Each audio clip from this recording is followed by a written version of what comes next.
In the wild, a bear can appear without sound, without warning, transforming an ordinary day into a desperate fight for survival. Camps torn apart in seconds, hunters outmatched in the very country they thought they knew, families stunned as chaos erupts in what should have been safe ground. These encounters remind us that nature does not negotiate, and preparation can shatter in a single heartbeat. In this video, we'll take you inside two harrowing stories, real moments where humans stood face to face with the unforgiving power of the grizzly. July 6, 2025. The Montana wilderness had long been called grizzly country. Mist drifted low across the valleys, curling between spruce and lodgepole pine, as the first rays of daylight painted the ridges in gold. This land had always belonged to grizzlies. Hunters understood this not as a threat, but as a fact of life. Respecting the balance meant preparation, vigilance, and the quiet acknowledgement that the land would always belong more to the animals than to them. In the early morning, 3 men from Missoula began a long-planned hunting trip. Calder Voss, 47, a construction foreman, had been leading expeditions since his youth. Reed Harlow, 52, was a wildlife photographer whose livelihood had given him an unusual familiarity with predators and their behavior. Jonas Mercer, the youngest at 43, worked for a government resource agency and knew the northwestern backcountry like the lines of his own palm. They were no novices. Decades of combined experience had taught them both caution and confidence. Their permits had been secured through the lottery system, their packing meticulous, their intentions practical. Harvest a bull elk, process the meat, and return home with supplies for their families. They established a camp near a creek in a meadow rimmed by lodgepole pine. It was an ideal location. Fresh water, wide visibility, and multiple escape routes. Food was stored in bear-proof canisters. Extra provisions hung at a safe distance. The men knew the protocols. They respected the land. The following morning, skies were clear, and at dawn Jonas found fresh elk tracks near the water. Excitement stirred. Hours of patient tracking led them to a herd grazing in a distant clearing. Reed steadied his rifle while Calder and Jonas circled wide to apply pressure. Their strategy worked. A mature bull broke from the herd and fell to Reed's clean shot. Celebration would come later. First, the work. They moved quickly to field dress the elk, knowing well the smell of blood could carry far on the summer breeze. They had cut halfway through when the silence fell. Jonas noticed it first. The birds that had been calling suddenly stopped. The natural rhythm of the forest withdrew. Then came a shape from the timberline, a massive grizzly later estimated at more than 600 pounds. Unlike most bears, this one did not pause or retreat. It had followed the blood scent for miles, driven by hunger and instinct. Calder reached for his rifle, but the beast was too fast. With terrifying force, it struck, claws tearing into his torso and slamming him against a spruce trunk. Reed scrambled for his weapon, but a single swipe crushed him to the ground. Jonas fired twice, the sound echoing through the meadow, but the bear's dense hide absorbed the rounds. Enraged, it lunged, its jaws clamping into his shoulder, lifting and shaking him like prey. With a final toss, it hurled him aside. Bleeding heavily, Jonas crawled behind a boulder, his vision narrowing. From there, he watched the bear take control of the kill site, feeding on the elk and marking its dominance. For hours, Jonas drifted between pain and clarity, hearing the tearing of flesh, the heavy breaths of the predator. When the bear finally wandered back into the forest, he pulled himself upright and reached the satellite communicator. With failing strength, he sent a transmission, giving precise coordinates and describing the attack. It would be his last message. Families grew anxious when no check-in arrived. Search teams mobilized the next day, using Jonas's coordinates. Rangers followed the trail to the camp, and what they found unsettled even the most hardened veterans.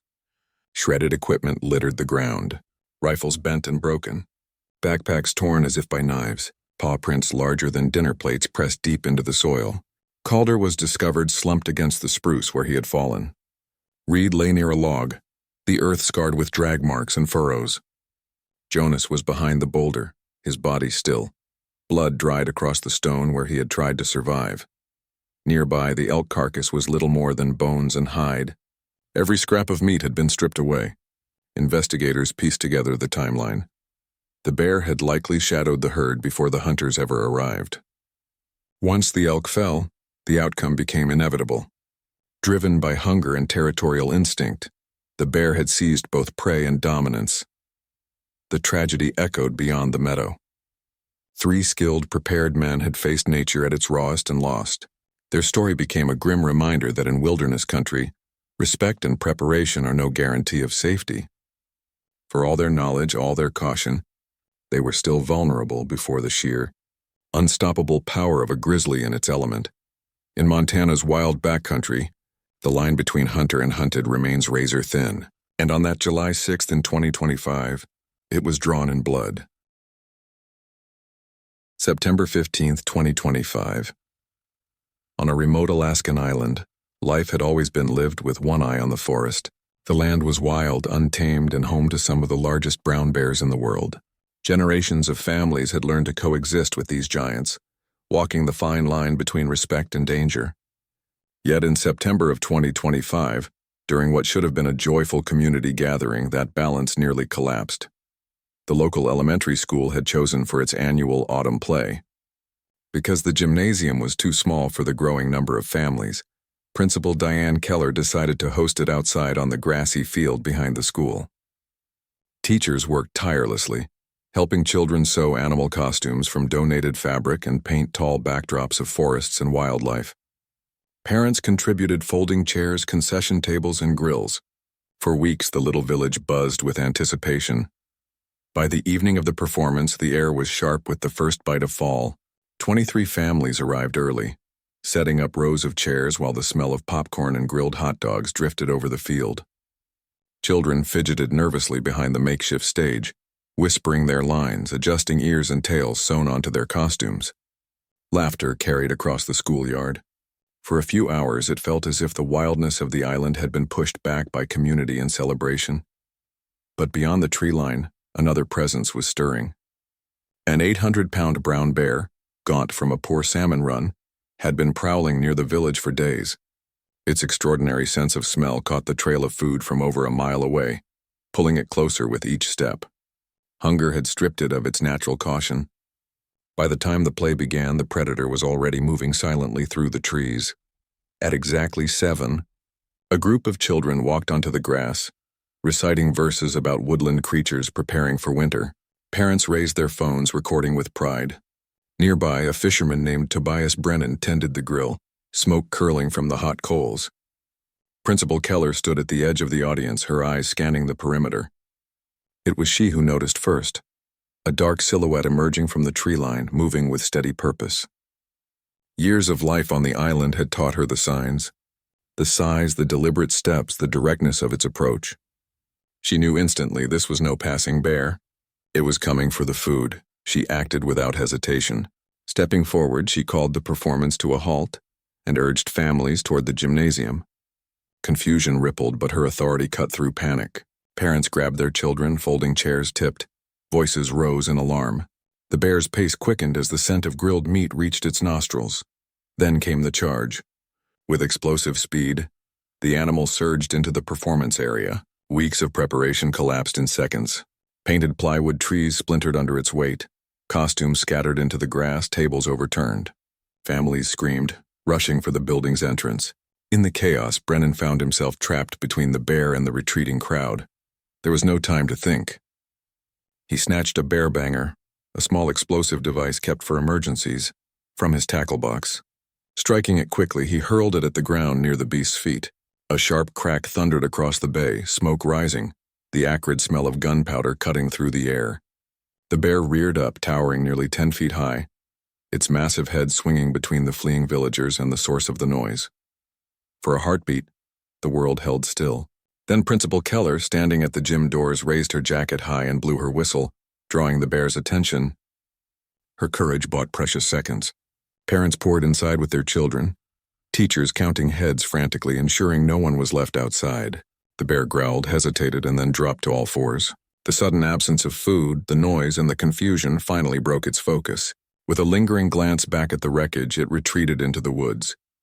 The confrontation lasted less than 5 minutes, but to those who lived it, the memory felt eternal. Inside the gym, relief mingled with trembling hands and tear-streaked faces. Children sobbed in their parents' arms. Adults tried to project calm even as their hearts raced. Outside, the field looked like a battlefield. Costumes trampled into the dirt, broken chairs scattered, concession tables overturned and ruined. Authorities arrived within the hour, documenting the scene. Wildlife specialists confirmed what the villagers already suspected. The bear was food-conditioned. Exposure to human meals had stripped away its fear, making it bold, dangerous, and unpredictable. Warnings were issued and stricter protocols for community gatherings were recommended. In the weeks that followed, the story of that night became part of village lore. Parents retold it with disbelief, children whispered it with wide eyes, and teachers praised Principal Keller and Tobias Brennan for their quick actions. Eventually, the students performed their play indoors, safe within the walls of the gymnasium. But the mood had shifted. Every laugh and line carried the weight of what might have been. The lesson was clear. On that September night, the wilderness had stepped across the invisible line, reminding everyone that the island was never truly theirs. No costumes or painted trees could disguise the truth. Here in the far north, the stage always belonged to the bears.